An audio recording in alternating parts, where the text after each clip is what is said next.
So I feel like this is something that a lot of people feel when it comes to NFL players.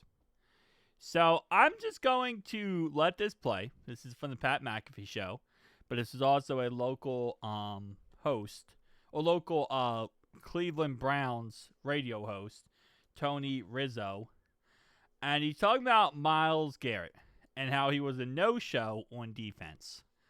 So let's just go ahead and listen up, and I'll give my opinions out. I don't Stop either. with this crap. He's not a leader. He's a hired gun here for money. And he wanted to leave your city and your team. End of story. Am I wrong? No, Riz, you're exactly What goes through right. your mind? What goes through your mind? I don't know. Every Friday when the direct deposit goes into my checking account, that's what goes through my mind. If he's gonna talk like this, Riz, the ass kissing of this guy is insane. Boy, are you getting the Tony Rizzo show today? Yes. You want Tony Rizzo today? Yeah. You're getting Tony Rizzo as if you were at my house. Riz, if Myles Garrett wanted out so bad, he should have stood. He should have Yeah. stood by his Right. demand and forced his way out. What goes Enough. through your mind? What goes through your mind? What? What are you talking about? Myles Garrett was a no-show yesterday. He never plays well against the Steelers. Sports Rarely. radio. Rarely. Standing ovation. Not that Myles, where the hell were you yesterday? That's my question. Big Pop late. Oh, what goes through your mind when their ears are pinned back and everybody's getting a bunch of sacks? They don't give a crap how many sacks Myles Garrett has. Yeah, I agree with the radio host. I still don't know how he ended up back on Cleveland. I still don't understand that concept. I get it, at the end of the day, money talks, and money, if you give a player a lot of money, they're going to take it and they're going to run with it. But it's so frustrating, man. Because I was hoping so badly he would leave Cleveland this year, and it seemed like he was going to. He said he didn't want to be there no more. He said he wanted to win the Super Bowl. We know that's not happening in Cleveland. He said he wanted to be on a championship roster. That's not Cleveland. There was so many, hey, I don't want to be here. I don't want to worry about Canton. I want to worry about winning Super Bowls. And then just gets that paycheck. He goes right back there. And to a certain degree, this is a mentality that a lot of people say about football players. And football players, retired football players will say this. First time I ever heard this was actually from Shannon Sharp. And he said, once you get that first bag, once you get that crazy money, you're not hungry anymore. A player is his hungriest when he hasn't gotten paid yet. When he hasn't gotten that bag yet, that's when he's the hungriest. He's going to go out there. He's going to throw his body on the line. He's going to do crazy stuff during the game. He's going to risk arm and leg just to make a play, right? That's before they get paid because they're hungry. They're hungry to get that money, that crazy NFL contract. The second they get that contract, they're not hungry anymore. They're not going to do anything like that anymore. They're going to now make things called business decisions. Okay, could I get the extra yard on 4th and 1 and get a first down?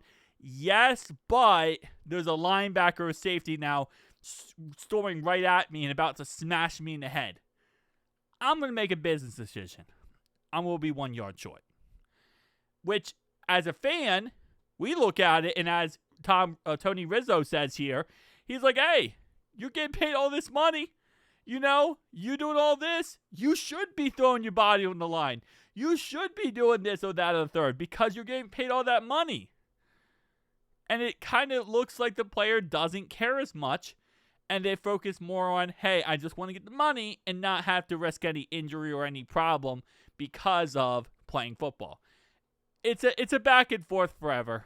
It will be forever and ever and ever. Does the player give you a return on your investment? You invest how much money on freaking $40 million a year on Myles Garrett? Does he return that money back to you in terms of production? And this is why these contracts getting so ridiculously crazy, so insane, so stupid. It gets to a point where it's hard to really see that return on your investment. Okay, you give a guy 200 and, 270. We gave Joe Burrow $270 million, right? Let's say we gave another quarterback $270 million. How many years does that quarterback have to go before they win the Super Bowl or get to a Super Bowl before they return your investment back to you. Right? Like, what's the stipulation for quarterback? Do they have to win a certain amount of playoff games? Do they have to go to a championship? Do they have to go to the Super Bowl? Do they have to win one?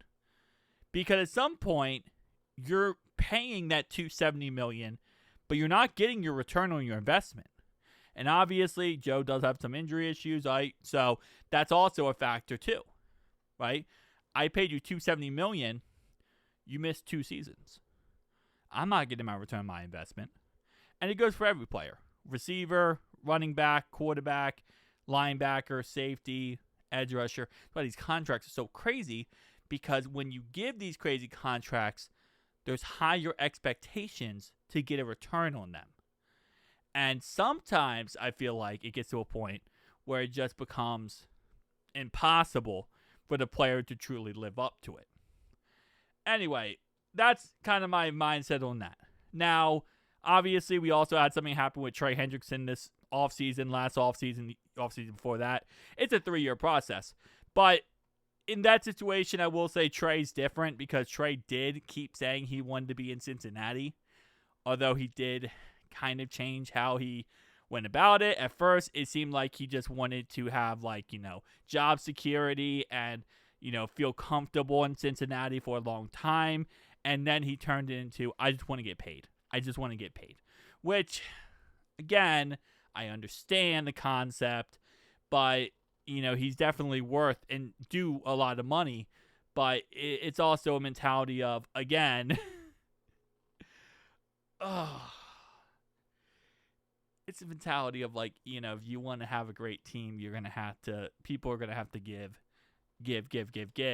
to kind of build that great team. Right? If you have a superstar quarterback, people are going to have to take less money.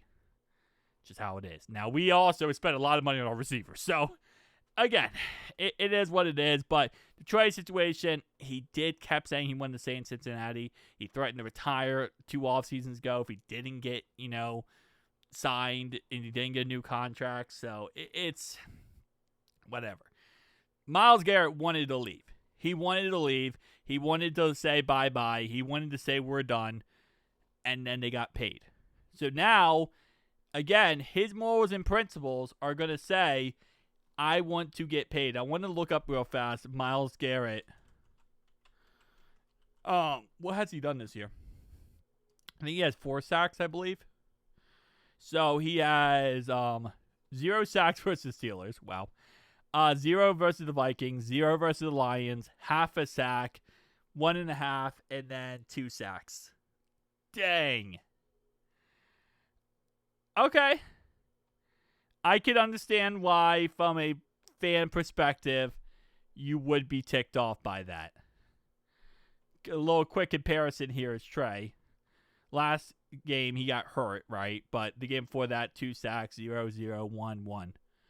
So, and a forced fumble versus Lions also helps. I don't know. Like I said, is he just collecting a check? Potentially. I see. That's I'm so torn on that. Because, like, do I think Myles Garrett cares? Yes, I think he does care. He's a competitor. He's a really good competitor.